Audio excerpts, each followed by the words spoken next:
Indonesia terdiri dari beribu-ribu pulau, dan lautanlah yang mempersatukan bentangan daratan dari Sabang hingga Merauke. Saat ini kami berada di sebuah pulau yang menjadi salah satu jalur perairan internasional terpadat di dunia. Cerita dari laut kali ini episode di Lanal Batam.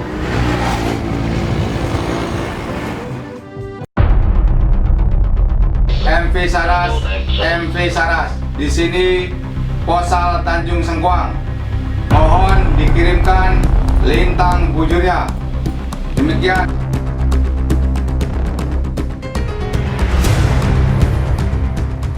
Cerita dari laut tengah menuju Lanal Batam.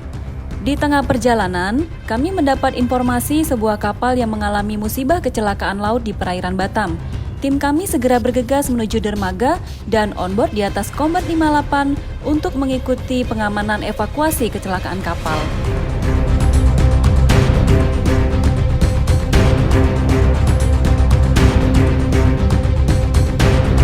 Cerita dari laut berada di atas Combat 58, salah satu unsur andalan Lanal Batam, dalam rangka mengamankan perairan di Kepulauan Riau.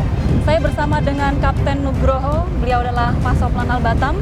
Kita sedang menuju proses evakuasi MV Saras yang mengalami musibah kecelakaan laut. Mohon izin Pasop, apa yang terjadi dengan MV Saras? MV Saras ini kandas di atas karang batu beranti, sehingga mengalami patahan di punggung kapal. Sekarang sedang melaksanakan evakuasi kontainer-kontainernya sambil menjaga keseimbangan supaya dia tidak terlalu jatuh ke kiri. Sehingga nampak di sini kren bas dan takbut-takbut yang menyelamatkan untuk mengimbangkan MV Saras.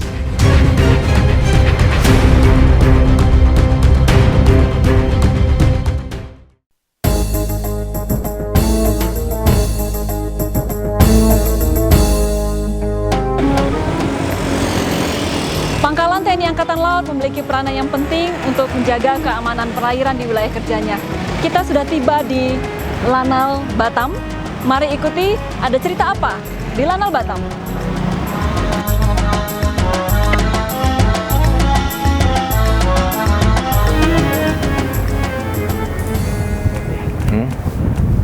Saya terlalu jauh. Lepas ada kali juga. Selamat pagi, Komandan. Pagi Grace. Siap. Selamat datang di dermaga Lanal Batam. Terima kasih. Cerita dari laut bertemu dengan Komandan Lanal Batam, Kolonel Laut Pelaut Sumantrika MM. Terima kasih Komandan, kami sudah diizinkan mampir ke Lanal Batam. Ini sedang menyaksikan latihan apa, mohon izin? Baik Grace, ini latihan rutin yang dilaksanakan oleh personil Lanal Batam. Tapi sebelum saya jelaskan, saya didampingi oleh perwira Lanal Batam. Baik, ini adalah latihan yang dilaksanakan secara rutin oleh Lanal Batam untuk menyiapkan kesiapsiagaan personil maupun alutsista yang dimiliki oleh Lanal Batam. Karena di bulan Desember ini cuaca cukup ekstrim dan memasuki angin barat, sehingga gelombang cukup tinggi dan rawan sekali kecelakaan di laut. Nah, unsur yang kita latih ini adalah untuk menyiapkan personel kita maupun alutsista, sehingga saya selaku dan Lanal Batam apabila mendapat laporan informasi di laut, kita bisa menggerakkan unsur kita ini ke lokasi kejadian dengan cepat. Yang kita kenal di armada istilahnya adalah quick response. Quick response atau gerak cepat itu maksudnya seperti apa, Komandan? Quick response atau yang dinamakan di armada dulu WFQR, sekarang menjadi F1 QR. Ini adalah suatu koordinasi atau manajerial untuk memutus birokrasi sementara waktu, sehingga pergerakan kita cepat untuk menuju ke lokasi kejadian. Nah, ini kita ketahui bahwa di Kepulauan Riau ini banyak tergelar unsur TNI Angkatan Laut seperti Lantamal 4, Guskamla, kemudian Tanjung Balai Karimun, Batalion 10 Marinir, dan Lanal Batam sendiri. Nah, untuk mendukung F1 QR ini, Lanal Batam didukung alutsista yang namanya RHIB, dan ini memiliki kecepatan 50 knot.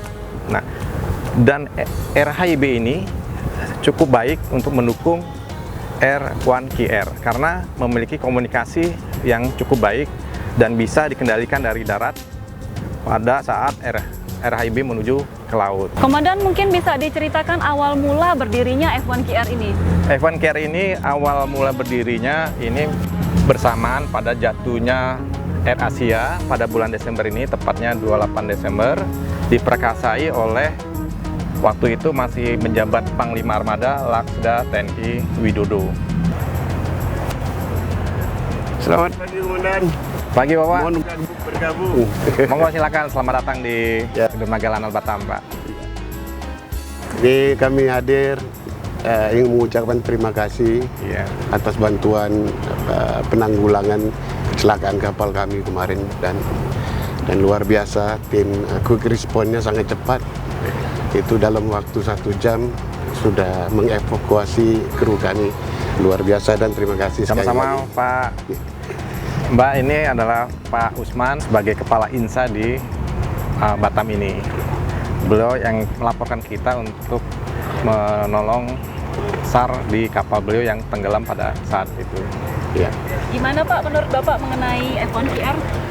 Ya, tentu sangat kami perlukan, Bu. Karena Batam ini terus terang kita tidak memiliki sumber daya apapun kecuali letak lautnya yang strategis.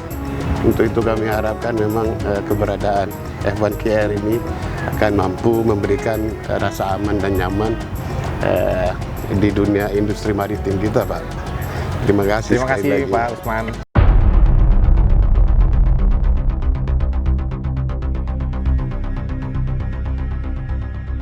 Fleet One Quick Response F1QR, dulunya bernama Western Fleet Quick Response atau WFQR, merupakan gabungan prajurit Koarmada 1 yang bertugas di Kepulauan Riau, termasuk prajurit Lanal Batam, bertugas khusus untuk menanggulangi masalah kejahatan di laut secara cepat atau quick response.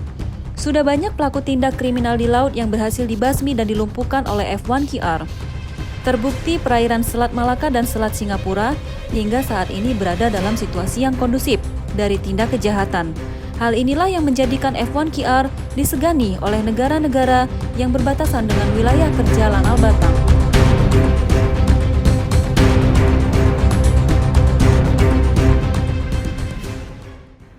Selain bertugas mengamankan perairan Kepulauan Riau dari tindak kejahatan di laut melalui F1QR, prajurit Lanal Batam juga bertanggung jawab menjaga keamanan berbagai objek vital lainnya. Salah satunya adalah objek wisata yang menjadi destinasi favorit turis asing maupun lokal, yakni Kepri Koral.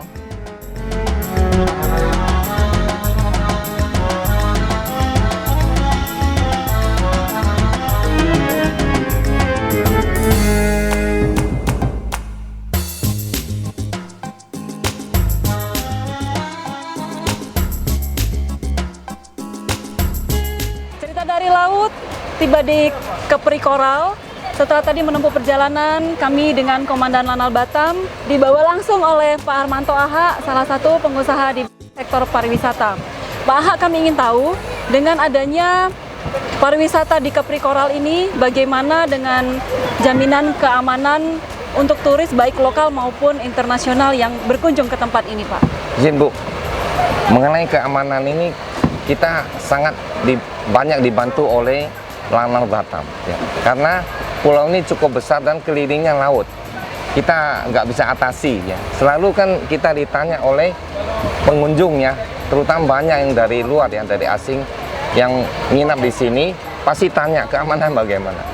Nah, terus kami jelaskan dan juga kami tunjukkan, no, ini ada pos penjagaan dari TNI, ya. Kemudian banyak kapal patroli di keliling itu. Jadi malam itu kan dipatroli terus. Gimana dengan nelayan-nelayan yang biasa mencari ikan di sekitar sini, Pak? Terganggu tidak ya dengan adanya pariwisata? Nah, ini banyak juga karena di sini kan banyak ikan, ya. Jadi banyak nelayan dari pulau yang lain selalu masih pakai cara tradisional. Bahkan ada yang pakai bom juga. Setelah kita lapor, ya, ke Lanal Batam, kemudian langsung diatasi, ya.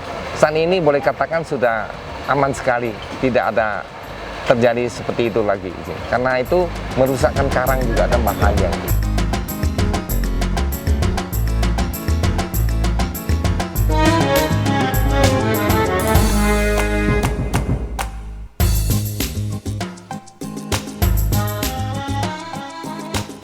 Sekian cerita dari laut dari Bandar Dunia Madani, Kota Batam. Sampai bertemu kembali di Cerita dari Laut episode berikutnya. Sampai jumpa!